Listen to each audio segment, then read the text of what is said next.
আজকে ছিল টিটিসির ড্রাইভিং কোর্সের ভর্তি পরীক্ষা। ভর্তি পরীক্ষা হওয়ার কথা থাকলেও শেষ পর্যন্ত আর ভর্তি পরীক্ষা হয়নি, কারণ এখানে প্রায় 2000 ক্যান্ডিডেট ছিল আর নিবে তারা মাত্র 40 জন।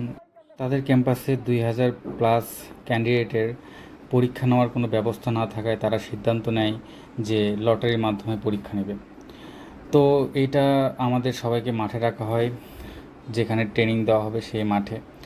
তো মাঠে ডাকার পর মাইক দিয়ে অ্যানাউন্সমেন্ট করা হয় যে এটা শেষ পর্যন্ত লটারির মাধ্যমে এবং স্বচ্ছতা নিশ্চিত করেই পরীক্ষা নেওয়া হবে।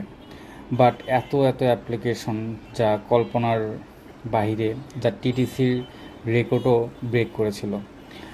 এত মানুষ কর্মর জন্য তারা ড্রাইভিং শিখছিল, যা ভাবতে অবাক লাগে। প্রায় যখন লটারিটি শেষ হয়ে যাচ্ছিল তখন রাস্তার এক পাশে দাঁড়িয়ে আপনি পুরো অবাক হয়ে যাবেন যে লোকে লোকারণ, এরকম একটা অবস্থা।